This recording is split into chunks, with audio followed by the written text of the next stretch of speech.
Bom Dia Favela. Oferecimento Águas do Rio. Faz tudo para fazer sua vida melhor. E Test Drive Team. Teste de graça. A Rede Team.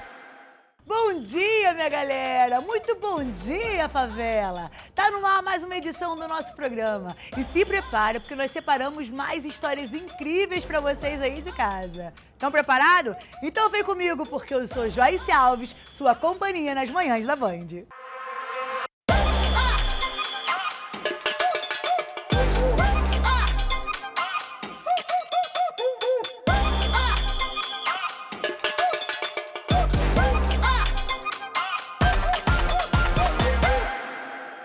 E só na edição dessa quinta-feira você vai assistir uma cantora indígena que vem arrebentando na cena, um bar maravilhoso na Mangueira e muito mais. Assiste aí que você vai adorar as matérias de hoje. Não desistam da história de vocês, relembrem quem vocês são. A música gera oportunidade para pessoas de diferentes públicos e etnias, influenciando bastante na representatividade. É muito comum ver um morador de favela virando referência dentro da sua localidade a partir do sucesso alcançado na sua carreira. Agora você assiste aqui uma conversa que a nossa equipe teve com a cantora e compositora Caê Guajajara. Tu tem que ver, gente, a mulher inspiradora que ela é. Confere aí. Bom dia, favela, bom dia, meu povo. Olha, gente, a nossa convidada de hoje é mais que especial. Ela é cantora, escritora e é ativista de uma causa mais que importante para o nosso país. Hoje o Bom Dia Favela vai receber a Caê Guajajara, essa mulher de fibra, que luta pelo seu povo e luta pela história do nosso Brasil. E eu convido você para conferir essa história agora, aqui no Bom Dia Favela. Eu sou filha de Lene Guajajara, com o Edilson, que veio do Complexo da Maré, e a minha mãe, ela veio de Mirinzal, Maranhão. E eu vim de uma aldeia não demarcada, lá em Mirinzal, em que viviam muitos povos indígenas, mas a maior parte era Guajajara e Tupinambá. E pretos também, porque lá tem muito quilombo, né, no Maranhão. Então, lá no Maranhão, quando eu tinha mais ou menos uns 9, 10 anos, a aldeia ela foi invadida por madeireiros. Todo o Mirinzal ali foi tomado por madeireiros. E aí as únicas coisas que se resistiram até hoje foram os quilombos e algumas pessoas indígenas assim, né? Outras, muitas fugiram de lá, saíram de lá, porque eram frequentes, né, as violências que a gente vivia lá. E aí quando eu tinha, tipo assim, uns 14, 15 anos, né, quando eu já estava, com 9, 10 anos que eu fui pro Complexo da Maré, né, eu comecei a ganhar, assim, vivendo, crescendo na Maré depois desse processo, entendendo o que era essa pessoa indígena que sai de um lugar, de uma aldeia demarcada e vai morar na favela ainda muito cedo, né? Então, foram muitos atravessamentos, né? Porque são culturas completamente diferentes, mas eu acho que a maior dificuldade, obstáculo assim que a gente tem, realmente é que as pessoas assim, né, instituições, toda essa questão assim de políticas públicas, gestão, não chega, né, na cidade para as pessoas indígenas. Então, se uma pessoa indígena ela sai da aldeia e vai para a cidade, ela já está indo para um lugar que não é fértil para essas questões, né? Hoje a gente enfrenta maior momento assim que a gente está vivendo das consequências das crises climáticas que a gente está vivendo, né? Então, isso tudo atinge diretamente os povos originários, aonde quer que eles estejam. Seja na favela, seja na aldeia, seja na cidade, né? Todos nós estamos sendo atingidos com isso. Mas a primeira parte que ela é atingida realmente são essas comunidades que estão mais afastadas e que há um grande número de queimadas acontecendo. Então, para além de demarcação de terras, para além de superar o racismo e todas essas coisas, a gente tem uma dificuldade de estar vivendo um sistema que a gente não quer viver, né?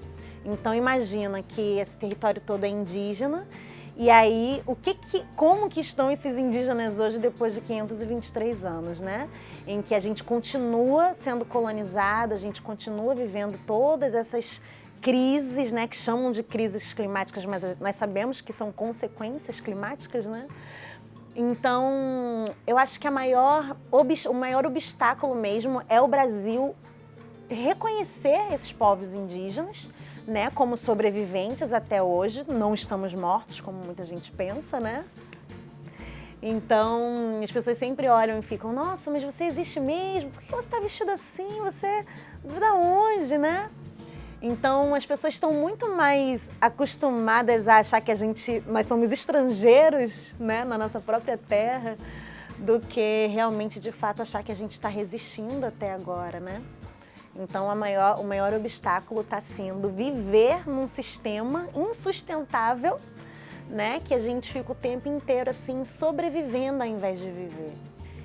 Então, você imagina que tudo que existe para o preto hoje, que foram, né, avanços dos movimentos, deveria também existir para os povos indígenas, porque se a gente tem essas reparações históricas no meio do caminho, que vieram porque os povos pretos foram sequestrados e vieram nessa situação de sendo escravizados, os povos indígenas também foram escravizados, os povos indígenas continuam resistindo até aqui. Só que quando a gente fala sobre racismo, ninguém fala povos indígenas, né? A gente fala só o preto, o branco, é só isso que existe no Brasil. Sendo que justamente toda a base ali do Brasil, ela foi baseada nos povos indígenas, né? Por mais que a gente tente apagar isso, não tem como apagar o óbvio, né? As pessoas falam assim, por exemplo, o pardo ele só veio do preto. Gente, se o pardo é justamente a miscigenação de melaninas com pessoas, né, diversas, brancas, pretas, indígenas, todo mundo ali se miscigenando, né? É claro que vão ter pessoas indígenas ali no meio apagadas, né? Muitos indígenas que estão, inclusive, na favela, na cidade, nem sabem que são indígenas, porque eles foram afastados dessa memória étnica, né? E aí o Brasil, ele só fica assim, é raça, é preto no branco, né? Tudo que tá ali no meio é pardo. Então, cadê os povos indígenas, né? Então a gente precisa começar a relembrar, não é nem criar uma nova coisa, é relembrar o que a gente está apagando, que a gente não tem ainda políticas públicas para pessoas indígenas. E quando eu falo política pública, eu falo de tudo. Educação, né, a saúde, né, que a gente não tem saúde indígena e educação indígena na cidade. Então, você quer dizer o quê? Que quando a pessoa indígena vai estudar, ela tem que ir lá para longe, sendo que olha quantas universidades nós temos na cidade, né? Então, é uma luta, assim, né? De todas as coisas, assim, a gente também tem a luta pela universidade indígena, né? Dos alunos, dos professores serem indígenas, de também levar em consideração a diversidade linguística que a gente tem, né? Imagina um parente que só sabe falar a sua língua, né? Só sabe falar a língua do seu povo. E a gente tem mais de 274 línguas hoje no Brasil.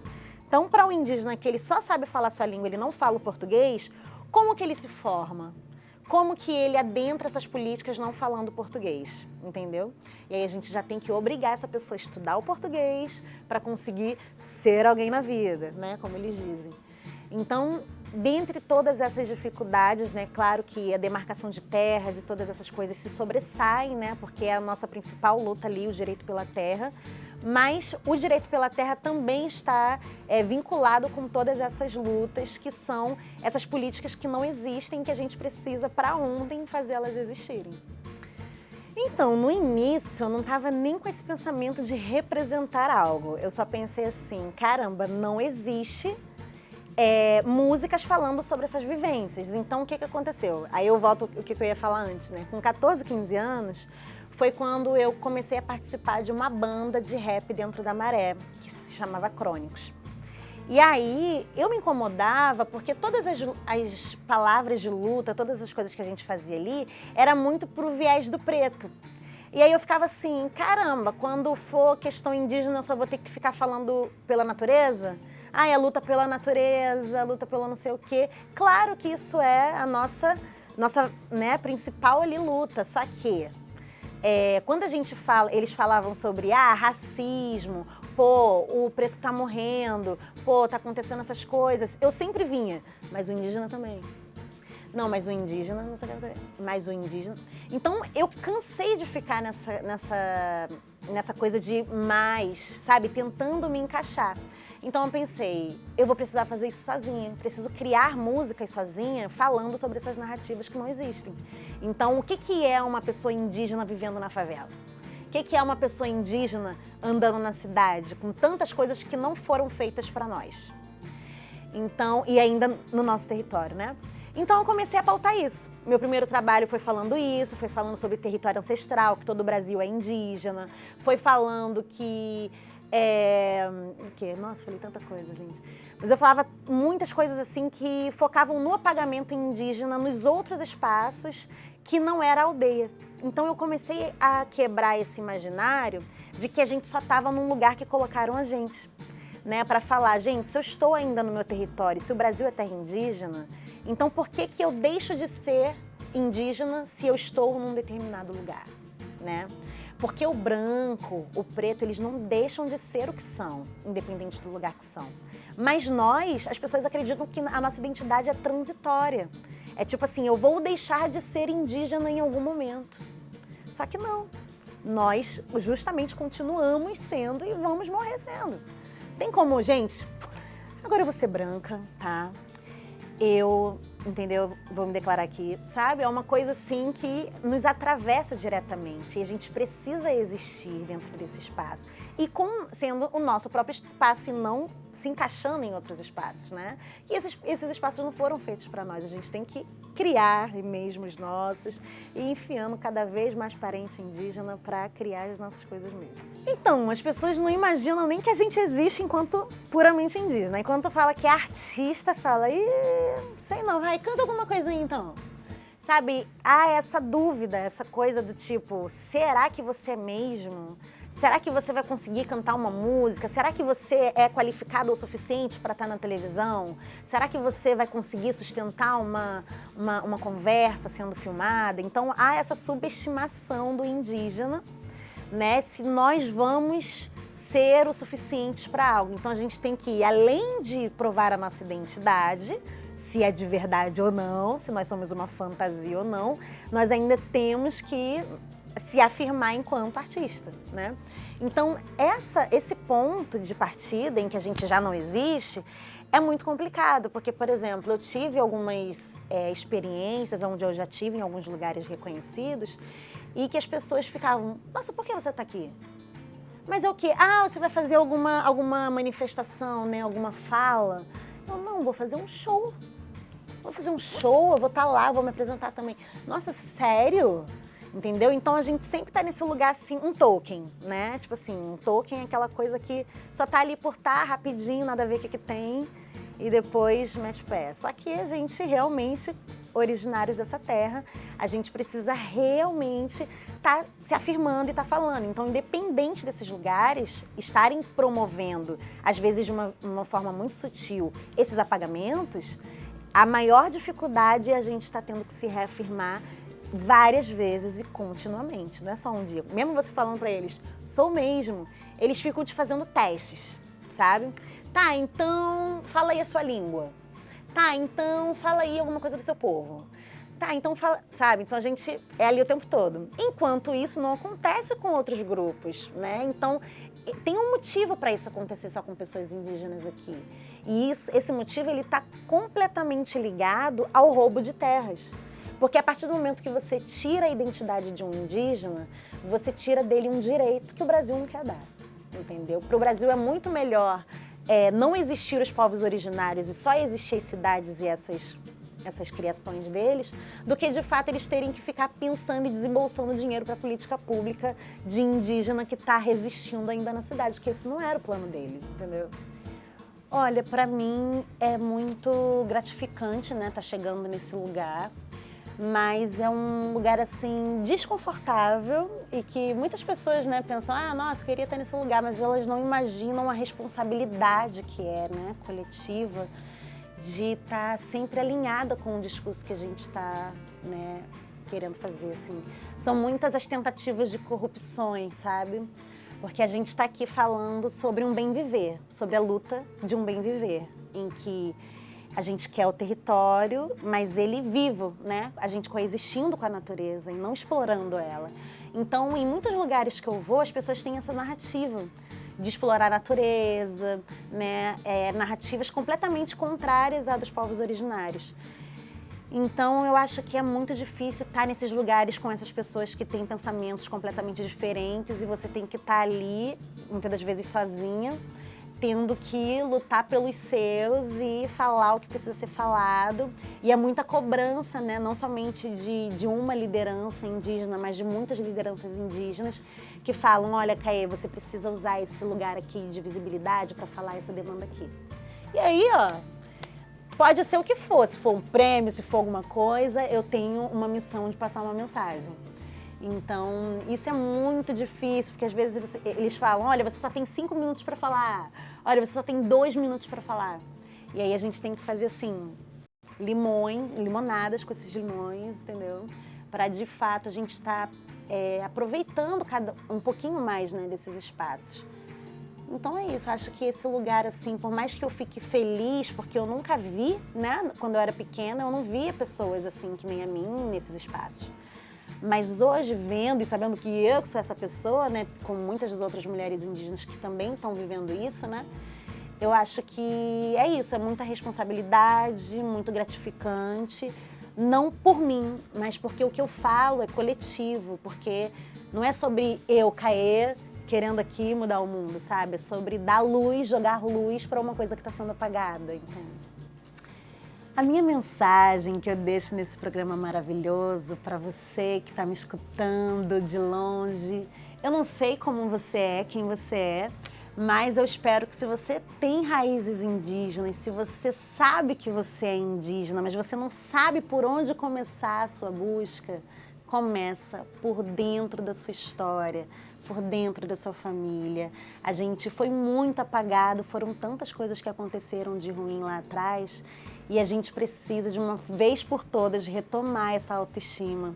Então, o meu recado que eu deixo para as pessoas pretas, pessoas indígenas que estão me assistindo, não desistam da história de vocês, relembrem quem vocês são, porque nós não somos nada, nós somos tudo, toda a história que está aqui no Brasil. A gente precisa retomar nossa força coletivamente, tá? Pretos e indígenas andando juntos, para que a gente possa retomar tudo para a gente novamente. E aí sim a gente começar a criar as nossas próprias políticas públicas, as nossas próprias leis, fora completamente de um sistema que vem nos apagando. A gente precisa viver e não somente sobreviver. Se você sabe a história, legalizam o genocídio. Chamam de pardos para embranquecer, enfraquecer e desestruturar você, para não saber de onde veio. E contar a história da bisa, da sua bisa que era índia. Tu não é branco, nem preto, nem indígena o suficiente pelos fiscais de ID. Ninguém é ilegal em terra roubada. Tô renascendo da cinza do fogo em que queimaram meus ancestrais. Ainda existimos em tantos tons e vivências. Me diz pelo que você luta. A Caê é maravilhosa, né? Inclusive, Fêlia, bota aqui pra mim, por favor, aqui, o Instagram dela. Gente, segue lá pra vocês conhecerem mais o trabalho dessa artista incrível, essa artista completa. Vai por mim, vocês não vão se arrepender. E bora falar de comida? Na semana passada, o nosso programa foi até o festival Comida de Favela lá na Maré, lembra? Ó, inclusive ainda tá rolando, hein? Não deixa de ir lá, não. E agora o Bom Dia Favela vai te apresentar outra opção gastronômica, que agora é lá na favela da Mangueira. Simbora então? Traz pra mim, diretor.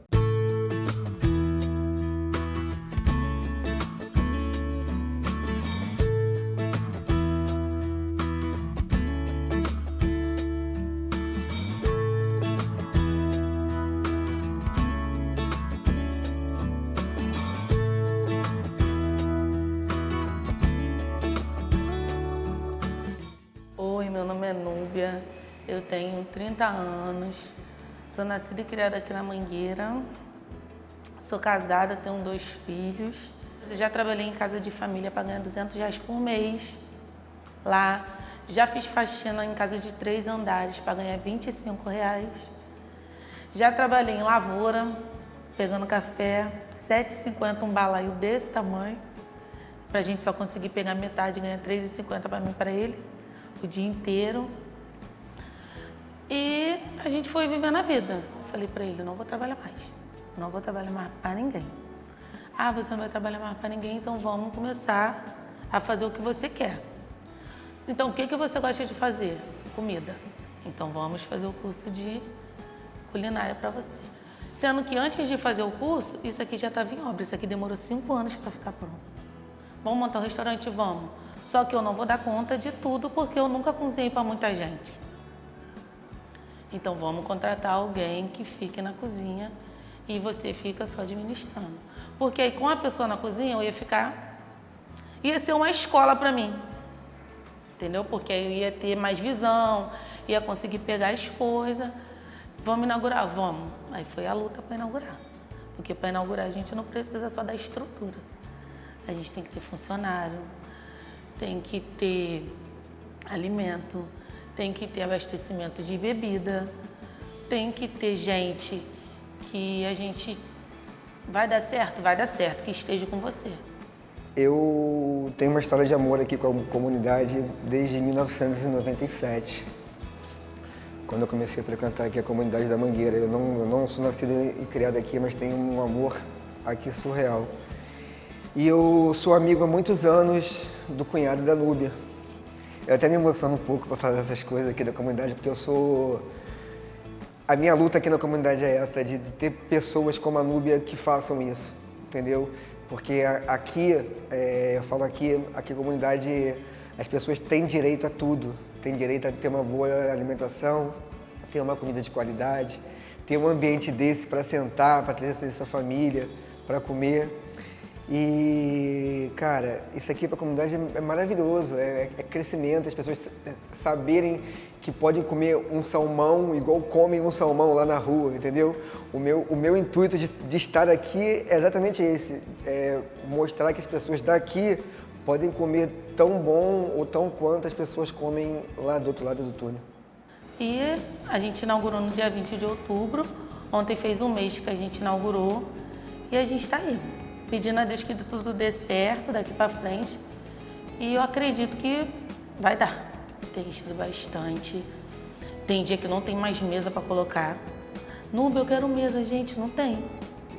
Não tem, já teve no primeiro jogo que a gente fez aqui, a gente teve que abaixar as portas porque não tinha como entrar mais gente. Então a gente teve que fechar e só ficar com as pessoas que estavam aqui dentro, porque não tinha como entrar. Não tinha como as garçonetes se locomover para trazer comida e bebida.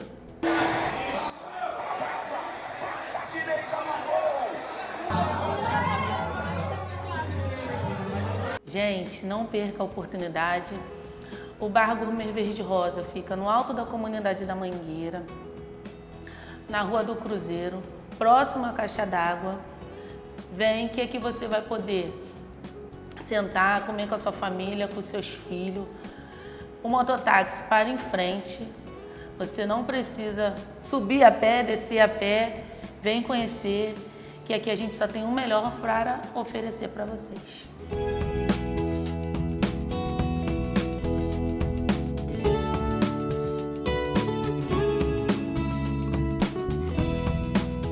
Galera, Bar Gourmet Verde Rosa, no alto do Morro da Mangueira, Zona Norte, Rio de Janeiro. Gravem esse nome, porque isso aqui vai passar a ser referência da Zona Norte. Isso aqui, a Zona Norte precisa disso. Todas as comunidades têm que ter um Bar Gourmet Verde Rosa para você. Valeu? Venham. De segunda a segunda, de 11 da manhã às 2 da manhã. Sejam bem-vindos. Que lugar lindo, eu amei. Ó, vou aparecer por aí, hein, para comer essa comida de vocês, beleza? Mas agora eu vou chamar a nossa agenda cultural da semana e hoje a nossa agenda vai ser especial para o José Arnaldo, nosso cinegrafista. Já pegou a agenda para anotar? Então, brota! Gente, eu tô aqui para indicar para vocês que hoje, lá na Maré, a partir das 19 horas, vai acontecer a inauguração da Areninha Herbert Viana, com Batalha Marginal, Grafite em Cena e MV Bill com participação de Camila CDD. Não perca! Brota! Alô, galera, olha só, brota Eu quero convocar todos vocês segunda-feira. Vai rolar o fim de tarde em concert na sala Cecília Meirelles. E também vai ter ele, maestro Carlos Prazeres, e ela, a Lineker. Você não pode perder. E agora você já sabe o que curtir no fim de semana, né? Então aproveita.